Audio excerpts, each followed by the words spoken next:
So ఇక్కడ ఏంటంటే ఈ ప్రాబ్లం ఏంటంటే 1/x x log x log of. ఇప్పుడు నార్మల్గా log x అంటే మనం ఏం చేయడానికి ఉండదు, కానీ ఇక్కడ log ఆఫ్ log x అని చెప్పేసి ఇచ్చింది, log ఆఫ్ log x అని చెప్పేసి ఇచ్చింది. ఒకటి ఈ మొత్తం స్క్వేర్ బ్రాకెట్స్ ఉన్న మొత్తం టర్మ్ని టీ అనుకోవాలి. T equals to log of log x. Okay, log of log x అని చెప్పేసి అనుకున్న తర్వాత ఇక్కడ ఏంటంటే డిఫరెన్షియేషన్ ఒక నార్మల్ డిఫరెన్షియేషన్ కాదు, ఇది చైన్ రూల్ డిఫరెన్షియేషన్. ఇక్కడ మనం చేసేది chain rule differentiation, chain rule differentiation. So chain rule differentiation ఏంటంటే dt అని రాసుకుంటాం. లాగ్ ఆఫ్ లాగ్ ఎక్స్కి డిఫరెన్షియేషన్ లేదు. సో కాబట్టి మనం ఏం చేస్తాం, లాగ్ ఇది కొద్దిసేపు ఎక్స్ అనుకుంటే లాగ్ ఎక్స్కి డిఫరెన్షియేషన్ ఏమైతే 1/x అవుతుంది.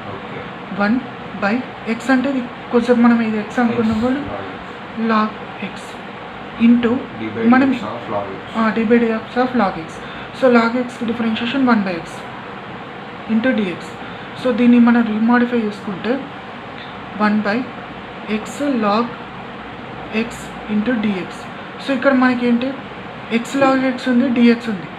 సో ఈ మొత్తం టర్మ్ మనం dt అని రాసుకోవచ్చు. Okay, dt.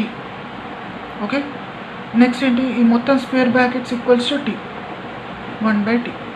ఓకే, 1/tకి ఇంటిగ్రేషన్ ఏంటి, log t plus c. So next ఫైనల్గా t అంటే ఏంటి, log t అంటే ఏంటి, ఇది మొత్తం రాయాలి ఇక్కడ. log t log x అని చెప్పేసి రాయొద్దు, ఈ t ప్లేస్లో ఇది మొత్తం రాయాలి. సో కాబట్టి log x plus c. Plus C అనేది ఎప్పుడు రాయాలంటే లిమిట్స్ లేనంత వరకు ప్లస్ సి రాసుకుంటూ వెళ్ళాలి. ఓకే, సో నెక్స్ట్ ఇంకొక ప్రాబ్లం ఏంటంటే ఇది ఇంటిగ్రేషన్. సో ఇది ఒక ప్రాబ్లం, ఇక్కడ వర్క్ అయిపోయింది. ఇంకో problem, so e power x 1 + x by cos square x into e power x into dx. Okay, so ఇక్కడ మనకి ఏంటంటే బ్రాకెట్స్లో రెండు టర్మ్స్ ఉన్నాయి. ఇక్కడ e పవర్ x 1 + x అని చెప్పేసి ఇక్కడ బ్రాకెట్లో ఉంది, ఇక్కడ x into e power x అని బ్రాకెట్లో ఉన్నాయి. కానీ కాస్ స్క్వేర్ ఎక్స్కి ఉంది, కానీ cos square x into e power xకి లేదు. సో కాబట్టి దీన్ని అనుకోవాలి. ఓకే, కండిషన్ చూసుకోవాలి, బ్రాకెట్స్ ఉన్నాయి, ఓకే బ్రాకెట్స్ రెండింటికి ఉన్నాయి. కాస్ స్క్వేర్ ఎక్స్కి ఉంది, కానీ cos square x into e power x లేదు, కాబట్టి డిఫరెంట్గా ఉంది ఇది. సో దీన్ని t అనుకోవాలి, t into x into e power x. Okay, so దీని నుంచి dt అంటే x దగ్గర dt అని రాస్తాం. రాసిన తర్వాత ఇదేంటంటే actually UV method differentiation. UV method differentiation చేయాలి. సో UV మెథడ్ డిఫరెన్షియేషన్ అంటే ఏమవుతుంది, ఫస్ట్ ఒక టర్మ్ తీసుకుంటాం, అంటే ఫార్ములా ఉంటుంది నీకు ఆల్రెడీ చేపించిన. ఫస్ట్ ఒక టర్మ్ ఉంటుంది, x రాసుకుంటాం. రాసుకున్న తర్వాత నెక్స్ట్ దాని డిఫరెన్షియేషన్ రాయాలి. ఇక్కడ నువ్వు డిఫరెన్షియేషన్లో ఆ ఫార్ములేషన్ అంతా చేయాలి exam point of view. But ఇక్కడ మాత్రం నువ్వు అట్లా చేస్తే నీకు టైం వేస్ట్ అవుతుంది. ఫస్ట్ ఒక టర్మ్ రాసుకోవాలి, రాసుకున్న తర్వాత నెక్స్ట్ టర్మ్ డిఫరెన్షియేషన్ రాయాలి. e పవర్ xకి డిఫరెన్షియేషన్ ఏమవుతుంది, e పవర్ xకి డిఫరెన్షియేషన్ e పవర్ x అని చెప్పేసి అవుతుంది. ప్లస్ ఓకే, ప్లస్ మళ్ళీ ఏం చేయాలి, ఈ టర్మ్ రాసుకోవాలి, ఒక టర్మ్ e పవర్ x, తర్వాత టర్మ్ ఏంటి xకి డిఫరెన్షియేషన్ 1. ఓకే, సో ఈ మొత్తం బ్రాకెట్ dx అని రాసుకుంటాం. ఓకే, dx అని రాసుకున్న తర్వాత ఇక్కడ నుంచి dt equals to e power x common, e power x. So x plus 1 into dx. x plus 1 అన్న 1 + x అన్న ఒకటే, మనకి ఏంటంటే సైన్స్ చేంజ్ కావద్దు. సో ఇక్కడ చూసుకుంటే ఈ ప్రాబ్లమ్ని చూసుకుంటే e power x 1 + x into dx, ఈ మొత్తం టర్మ్ని మనం dt తోటి రీప్లేస్ చేయొచ్చు. ఓకే, dt తోటి మొత్తం టర్మ్ని, ఇక్కడ ఉన్న మొత్తం టర్మ్ని రీప్లేస్ చేసిన అయిపోయింది. తర్వాత 1/cos స్క్వేర్ని అయితే మనం ఏం అనుకోలేదు, కాస్ స్క్వేర్ లాగానే ఉంటుంది. Cos square x into e power x అంటే ఏమవుతుంది, t అవుతుంది. ఓకే, సో 1/cos స్క్వేర్ అంటే ఏంటి, sec square t into dt. Okay, sec స్క్వేర్కి ఇంటిగ్రేషన్ ఏంటి, tan x బట్ ఇక్కడ టీ ఉంది కదా tan t plus c. Okay, ఫైనల్గా టీ అంటే ఏంటి, ఇక్కడ sum x into e power x, tan x into e power x. Okay, plus c compulsory.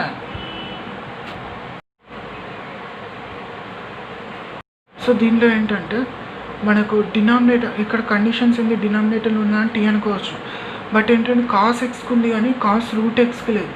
So కాబట్టి ఈ problem compulsory t equals to root x అని చెప్పేసి అనుకోవాలి. Okay, so t equals to root x అయితే మన next format ఏమైతే dt equals to, okay దీన్ని differentiation చేస్తే డిటీ. ఓకే, రూట్ ఎక్స్కి డిఫరెన్షియేషన్ ఏంటి, 1/2 root x into dx. Okay, ఈ ప్రాబ్లంలో చూస్తే మనకు రూట్ ఎక్స్ ఉంది, డిఎక్స్ ఉంది, బట్ 2 లేదు. రూట్ ఎక్స్ డిఎక్స్ ఉంది బట్ 2 లేదు. సో ఒకటి ఈ డిటీని మాడిఫై చేస్తే ఈ 2dt equals to root x into dx, అంటే 1/√x into dx equals to 2dt అవుతుంది. అంటే ఇక్కడ మనం ఈ ప్లేస్లో మొత్తం ఏమైనా రాసుకోవాలి, 2dt అని చెప్పేసి రాసుకోవాలి. సో అప్పుడు ఈక్వేషన్ ఏమవుతుంది, బ్రాకెట్ పెట్టేసి 2dt. ఓకే, ఈ మొత్తం టర్మ్ ప్లేస్ మొత్తం 2dt అయిపోయింది. నెక్స్ట్ కాస్కి cos. Okay, root x equals ఏంటి, టీ. ఓకే, సో నెక్స్ట్ మనం దీన్ని ఇంటిగ్రేషన్ చేసుకుంటే ఏమైతే 2 కాన్స్టెంట్ బయటకు వస్తుంది, cos t into dt. Okay, కాస్కి ఇంటిగ్రేషన్ ఏంటి, కాస్కి integration sine t plus c. ఫైనల్గా టీ అంటే ఏంటి, root x, 2 into sine root x plus c. Okay, ఇక టీ అంటే ఏంటి, రూట్ టీ, ఇది కంపల్సరీ రాయాలి. నెక్స్ట్ ప్రాబ్లం ఏంటంటే integration cos cube x into sine x into dx. Okay, so ఇలాంటి ప్రాబ్లమ్స్ వచ్చినప్పుడు ఏం చేయాలంటే మనం దేన్ని ఒకదాన్ని టీ అనుకోవచ్చు, పెద్ద సమస్య ఏం లేదు, కానీ పవర్ ఎక్కువ ఉన్న దాన్ని మనం టీ అనుకుంటే ప్రాబ్లం అవుతుంది. ఇప్పుడు సైన్ని టీ అనుకున్నాం అనుకో, సైన్ని టీ అనుకుంటే దాని డిఫరెన్షియేషన్ కాస్, దాని డిఫరెన్షియేషన్ కాస్ అవుతుంది. ఓన్లీ కాస్ మాత్రమే ఉండాలి, కాస్ క్యూబ్ ఉండద్దు. సో కాబట్టి ఏం చేయాలంటే ఎప్పుడైనా హైయెస్ట్ పవర్ని టీ అనుకోవాలి. హైయెస్ట్ పవర్ అంటే ఇక్కడ మనకు క్యూబ్ ఉంది కదా, దీన్ని టీ అనుకుంటే మన దీని డిఫరెన్షియేషన్ ఏమో సింగిల్ టర్మ్ అయిపోతుంది. కాస్కి డిఫరెన్షియేషన్ సైన్, కాబట్టి ఇక్కడ సింగిల్ టర్మ్ వస్తుంది. అదే నువ్వు సైన్ తీసుకుంటే సైన్కి డిఫరెన్షియేషన్ కాస్, కానీ ఇక్కడ ఉంది కాస్ క్యూబ్, కాబట్టి కష్టమవుతుంది. సో కాబట్టి ఈ ప్రాబ్లంలో compulsory t equals to highest పవర్ని మాత్రమే తీసుకోవాలి. హైయెస్ట్ పవర్, ఇలాంటి కండిషన్లో ఎప్పుడైనా హైయెస్ట్ పవర్ ఉండాలి, కంపల్సరీ అది ఆడ్ టర్మే ఉండాలి, ఆడ్ టర్మే ఉండాలి, ఈవెన్ టర్మ్ని టీ అనుకోవద్దు. ఓకే, ఇలా డిఫరెంట్ ఉంటాయి, కొన్ని ప్రాబ్లమ్స్ అంటే రెండు సేమ్ ఉంటాయి, ఈవెన్ టర్మ్స్ ఉంటాయి. అప్పుడు ఎట్లా చేయాలి నేను చెప్తాను. T equals to cos x. Okay, దీని నుంచే కాస్కి డిఫరెన్షియేషన్ అంటే డిటీ అని రాసుకుంటాం. కాస్కి differentiation minus sine x into dx. Okay, ఇక్కడ చూడు సైన్ ఎక్స్ ఉంది, డిఎక్స్ ఉంది, కానీ మైనస్ లేదు, కాబట్టి మైనస్ ముందు షిఫ్ట్ చేసుకుంటే minus dt equals to sine x into dx, sine x into dx. So అంటే ఏంటి, ఈ మొత్తం ప్లేస్లో మైనస్ డిటీ అని రాసుకుంటే అయిపోతుంది, మైనస్ డిటీ. ఓకే, నెక్స్ట్ ఈ కాస్ అంటే ఏంటి, టీ అవర్, కాస్ అంటే టీ, బట్ ఇక్కడ పవర్ ఎంత ఉన్నది, 3 ఉన్నది. సో ఒకటి కాస్ క్యూబ్ టీ క్యూబ్, ఈ మైనస్ ముందుకు వస్తుంది, minus t cube into dt. Okay, దీన్ని మనం ఇంటిగ్రేషన్ చేసుకుంటే టీ క్యూబ్కి ఇంటిగ్రేషన్ ఏంటి, t power 4/4 minus t power 4/4. నేను డైరెక్ట్ రాస్తున్నాను, యాక్చువల్లీ టీ పవర్ 3+1/3+1 అని రాయాలి. ఓకే, డైరెక్ట్ రాస్తాను. సో ఫైనల్గా టీ అంటే ఏంటి, కాస్ టీ. సో అంటే ఏంటి, minus cos power 4x/4 plus c. Okay, ఇట్లా ఇంత డీటెయిల్ ఎక్స్ప్లెనేషన్ దాంట్లో ఉండదు, డైరెక్ట్ చేసి పెడతారు. ఓకే, నెక్స్ట్ ఇక్కడ ఏంటంటే cube root sine x cos x into dx. Okay, దీంట్లో ఏంటంటే రూట్ కింద ఉన్నదని టీ అనుకుంటే అయిపోతుంది, సింపుల్. మనకు ఆ స్టార్టింగ్ నీకు చెప్పిన ప్రాబ్లమ్స్లో డినామినేటర్ తర్వాత మనకు బ్రాకెట్ ఉన్నదాన్ని రూట్ కింద ఉన్నదాన్ని, రూట్ కింద అంటే ఇది రూట్ లోపల ఉన్న టర్మ్ని టీ అనుకోవాలి. So t equals to sine x. Okay, దీని నుంచి సైన్కి డిఫరెన్షియేషన్ ఏమవుతుంది, కాస్ అవుతుంది, కాస్ ఎక్స్ ఇంటూ డిఎక్స్. ఇక్కడ ఆల్రెడీ ఉంది కాస్ ఎక్స్ ఉంది, డిఎక్స్ ఉంది, దాని ప్లేస్లో ఈ మొత్తం ప్లేస్లో డిటి అని రాస్తే అయిపోతుంది. Integration cube root sine x which is equals to t. Okay, cos x dx is equals to dt. So cube root అంటే nothing but t power 1/3 into dt. So integration చేస్తే ఏమవుతుంది, t power 1/3 plus 1/3 plus 1 plus C.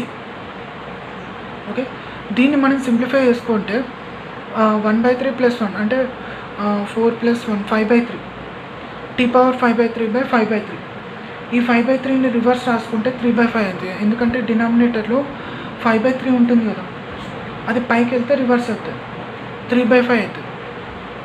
3/5 into tea power 5/3, ఇది అర్థమైంది కదా. So దీన్ని LCM తీసుకుంటే 3 + 1 4 అవుతుంది, 4/3. LCM తీస్తే 3 × 1 3, 3 + 1 4/3. ఇక్కడ 4/3 కింద కూడా 4/3 వస్తుంది, బట్ పైకి వెళ్తే రివర్స్ అవుతుంది కాబట్టి 3/4. ఓకే, నెక్స్ట్ ఏం చేస్తాం, 3/4 టీ అంటే ఏంటి, సైన్ ఎక్స్ బ్రాకెట్లో పెట్టేసి 4/3 ప్లస్ సి ఇట్లా ఎవరు రాసుకోవచ్చు, దాంతో పెద్ద ప్రాబ్లం ఉండదు. నెక్స్ట్ ఇంకొక ప్రాబ్లం ఏంటంటే integration 1/√(sin−1 x √1 - x² into dx. So ఇలా ఉన్నప్పుడు ప్రాబ్లం ఏంటంటే దేన్ని టీ అనుకోవాలి మనకు ఐడియా ఉండదు, 2 రూట్ కిందనే ఉన్నాయి, 2 డినామినేటర్లోనే ఉన్నాయి. మళ్ళీ నెక్స్ట్ ఇంకొకటి ఏంటి, 2 మల్టిప్లికేషన్ టర్మ్స్.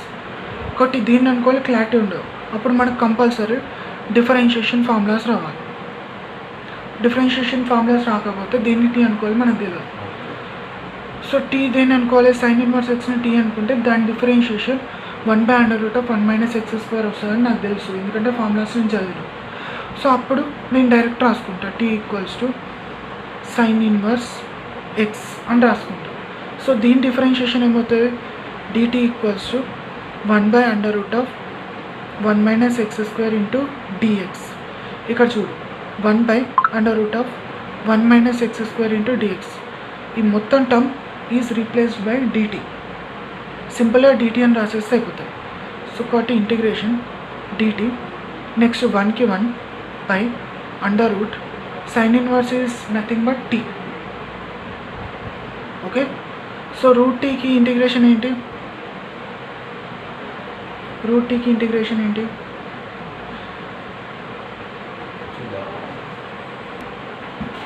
ఓకే. సో ఇక్కడ 2√2 అవుతుంది, ఇంటిగ్రేషన్ సింబల్ ఉండదు. దీనికి ఇంటిగ్రేషన్ రాసేటప్పుడు ఇంటిగ్రేషన్ సింబల్ పెట్టద్దు, ప్లస్ సి. √t అంటే ఏంటి, నెక్స్ట్ 2√t 1/√tకి ఇంటిగ్రేషన్ ఏమైతే 2√t. సో ఫైనల్గా టీ అంటే ఏంటి, sin−1 x. సో అప్పుడు ఏమవుతుంది, సో ఇక్కడ టీ అంటే ఏమవుతుంది, 2 ఇంటూ రూట్ టీ అంటే ఏంటి, sin−1 x plus c, sin−1 x plus c. ఇది ఇక్కడ మనకు టోటల్ సొల్యూషన్ ఇది. నెక్స్ట్ ఇంకొకటి ఏంటంటే ఈ ప్రాబ్లం కొంచెం డిఫరెంట్గా ఉంటుంది, tan power 4x into sec² x into dx. ఇక్కడ మనకేంటి 2 ఈవెంట్ టర్మ్స్ ఉన్నాయి. నేను ఇంతకుముందు ప్రాబ్లంలో ఏం చెప్పానంటే only highest power add term ఉంటే తీసుకోవాలన్నా. మరి ఇప్పుడు దీనిలో ఏం తీసుకోవాలి, కండిషన్ ఏంటంటే ఫస్ట్ మనకు డిఫరెన్షియేషన్ ఐడియా ఉండాలి.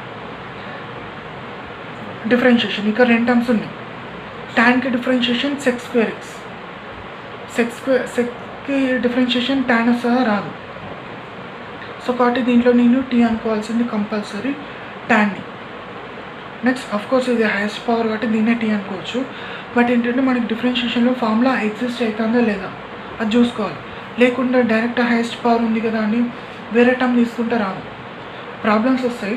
దాంట్లో హైయెస్ట్ పవర్ ఉంటుంది బట్ దాన్ని టీ అనుకోండి మనం, ఎందుకంటే ఆన్సర్ రాదు, ఎందుకంటే డిఫరెన్షియేషన్ టర్మ్ ఎగ్జిస్ట్ కాదు. సో ఇక్కడ మనం ఏం చేస్తాం, t equals to tan x. Next ఏం చేస్తాం, దీనికి డిఫరెన్షియేషన్ చేస్తే dt ఈక్వల్స్ టు tan xకి differentiation sec square x into dx. ఇక్కడ ఆల్రెడీ ఉంది sec square x dx ఉంది, దీన్ని మనం జస్ట్ రీప్లేస్ చేస్తాం. ఓకే, ఇంటిగ్రేషన్ dt తోటి రీప్లేస్ చేసినాం. తర్వాత tan x which is nothing but t. Next ఇక్కడ power 4. Okay, so t power 4కి ఇంటిగ్రేషన్ ఏంటి, t పవర్ 5/5 ప్లస్ c. ఫైనల్గా t అంటే ఏంటి, tan x power 5/5 plus c. Okay, so condition ఏంటంటే హైయెస్ట్ పవర్ని తీసుకోవాలి, ఎట్ ది సేమ్ టైం డిఫరెన్షియేషన్లో ఎగ్జిస్ట్ అవుతుందా లేదో కూడా చూసుకోవాలి. లేకుంటే డైరెక్ట్ రాసామంటే రావు. ఓకే, నెక్స్ట్ ఇంకొక ప్రాబ్లం ఏంటంటే sin power 4x by cos power 6x into dx. ఇది పెద్ద లాజికల్ ప్రాబ్లం ఏం కాదు. కింద ఇక్కడ మనకి ఏంటి, పైన 4 సైన్స్ ఉన్నాయి, కింద 6 కాస్ టర్మ్స్ ఉన్నాయి. సో మనం tan, సో అంటే మనకి ఏమవుతుంది అంటే ఈ ప్రాబ్లం దీనిలాగా వస్తుంది. ఎట్లా వస్తుంది అంటే చూడు, integration sin power 4x by cos power 4x into cos square x. దీన్ని 6ని ఇలా రాసుకోవచ్చు కదా, మళ్ళీ దీన్ని 1/cos స్క్వేర్ కూడా రాసుకోవచ్చు. అదే 1/, అంటే ఈ టర్మ్ ఏంటి, tan power 4x, tan power 4x, ఇదేమైతే sec square x into dx. అంటే ఇదే ప్రాబ్లం, మళ్ళీ ఇదే ప్రాబ్లం. సో అంటే ఇలా ఇచ్చినప్పుడు ఇలానే చేయాలి, వేరే ఆప్షన్ లేదు, దానికి కంపల్సరీ ఇలానే చేయాలి. ఓకే, దీంట్లో ఏంటంటే కంపల్సరీ మనకు బ్రాకెట్ ఇచ్చిండు, 2 థింగ్స్. ఒకటి ఏంటంటే డినామినేటర్లు ఉంది, నెక్స్ట్ బ్రాకెట్లు ఉంది, తర్వాత పవర్ ఉంది. పవర్ కింద 3 కండిషన్స్ ఇక్కడనే సాటిస్ఫై అవుతాను. ఓకే, అట్లా చూసేసుకో. t equals to a plus b cot x. Okay, దీన్ని t అనుకున్నాం. Next dt equals to differentiation of e అంటే కాన్స్టెంట్కి డిఫరెన్షియేషన్ 0, కాన్స్టెంట్కి డిఫరెన్షియేషన్ 0. ఇక్కడ రాయట్లేదు, ఇంటిగ్రేషన్ కాన్స్టెంట్కి ఇంటిగ్రేషన్ x. అంటే ఇక్కడ ఒకవేళ దీనికి ఇంటిగ్రేషన్ అనుకుంటే ఏకి ఇంటిగ్రేషన్ a ఇంటూ x అవుతుంది ఇంటిగ్రేషన్. అదే డిఫరెన్షియేషన్ అయితే ఏ ఓన్లీ 0 అవుతుంది. ఈ కాన్స్టెంట్ డిఫరెన్షియేషన్ 0 రాయట్లేదు. నెక్స్ట్ b ఇక్కడ రాసుకోవాలి. cot xకి డిఫరెన్షియేషన్ ఏంటి, minus cosec square x. cot xకి differentiation minus cosec square x into dx. Okay, so ఇక్కడ పైన చూసుకుంటే cosec స్క్వేర్ x ఉంది, dx ఉంది, బట్ మైనస్ లేదు, b లేదు. సో ఈ రెండింటిని ఇటు పంపించాలి. dt/p, ఈ మైనస్ సైన్ కూడా ఇటు పంపిస్తే cosec square x into dx. అంటే మనం ఏం చేస్తాం, జస్ట్ ఈ టర్మ్ని మొత్తం రీప్లేస్ చేస్తాం. cosec square x into dx. ఈ ప్లేస్లో మనం ఏం రాయాలి, dt/b. ఓకే, ఇంటిగ్రేషన్ dt/b, ముందు minus sine. Okay, next 1/. So next ఇక్కడ ఏంటి, ఇది మొత్తం which is equals to a plus b cot x equals to t. Okay, next 5కి 5. ఓకే, నెక్స్ట్ దీనికి మనం ఇంటిగ్రేషన్ చేస్తే 1/t/5కి కొంచెం కష్టం అవుతుంది. సో ఒకటి దీన్ని పైకి రాసేసుకో, t⁻−5 ఇంటూ dt. నెక్స్ట్ ఇక్కడ ఏంటి, -1/b అని ముందు రాసుకోవాలి, -1/b, ఎందుకంటే ఇదంతా కాన్స్టెంట్. ముందుకు రాసేసుకుందాం, -1/b. సో t⁻−5కి ఇంటిగ్రేషన్ ఏంటి, t⁻−5 plus 1/-5 plus 1 plus c, which is nothing but -1/b t⁻−4/-4, అంతే కదా. -5 ప్లస్ 1 అంటే -4. సో ఇక్కడ మైనస్ క్యాన్సిల్ అవుతుంది. ఇక t⁻−4 కదా, కిందికి రాసుకోవచ్చు 1/b. సో ఇక్కడ 4 కదా, ఈ 4 కాన్స్టెంట్ అంటే ముందు రాసుకుంటాను 1/4b 1/t⁴. Okay, plus C, ఇక్కడ కూడా ప్లస్ సి. ఫైనల్గా టీ అంటే ఏంటి, a ప్లస్ b cot θ. ఓకే, అది ఇక్కడ రాసేసుకుంటే అయిపోతుంది 1/4b 1/a plus b cot x to the power 4 plus c. Okay, next ఏంటంటే cos cube theta. So cos cube టీటాను యాక్చువల్గా డిఫరెన్షియేషన్ అయితే cos cube theta if in case differentiation అయితే చైన్ రూల్ తోటి మనం చేసుకోవచ్చు. ఒకవేళ డిఫరెన్షియేషన్ అయితే ఇంటిగ్రేషన్లో చైన్ రూల్ ఉండదు. సో కాబట్టి కాస్ క్యూబ్ టీటాకి ఇంటిగ్రేషన్ లేదు. కానీ మనకి ఏంటి కాస్ 3 θకి ఇంటిగ్రేషన్ ఫార్ములా ఉంది. ఫార్ములా ఏంటి 4 cos cube theta minus 3 cos theta. Okay, దీని నుంచి మనం ఏం చేసుకోవచ్చు, cos cube theta equals to cos cube టీటాను మనం రాసేసుకుంటే 1/4 కాస్ 3 θ ప్లస్ 3 కాస్ టీటా. అంటే ఈ ప్లేస్లో జస్ట్ ఇది మొత్తం రాసేసుకుంటే అయిపోతుంది 1/4 cos 3 θ cos cube theta plus 3 cos theta into d theta. Compulsory d టీటానే ఉంది. సో 1/4 కాన్స్టెంట్ బయటకు రాసుకుంటున్నాం. ఓకే, ఇంటిగ్రేషన్ కాస్ 3 θ ఇది మొత్తం రాలేదు ఇది కాబట్టి cos 3 θ plus 3 cos theta into d theta in brackets 1/4 కాస్కి ఇంటిగ్రేషన్ ఏంటి సైన్ 3 θ. ఓకే, ప్లస్ 3కి 3 కాస్కి ఇంటిగ్రేషన్ ఏంటి sine theta. Okay, plus c. ఇదేనా ఆన్సర్? కాస్ 3 θ అంటే కాస్కి ఇంటిగ్రేషన్ ఏమో సైన్ టీటా ముందు ఎంత ఉంటే అంత బై 3 అని రాసుకోవాలి. ఓకే, నెక్స్ట్ టీటా ముందు ఇక్కడ ఎంత ఉంది 1 ఉంది. అది రాసినా రాయకుండా పెద్ద ప్రాబ్లం ఉండదు. సో ఇది ఆన్సర్ అన్నమాట.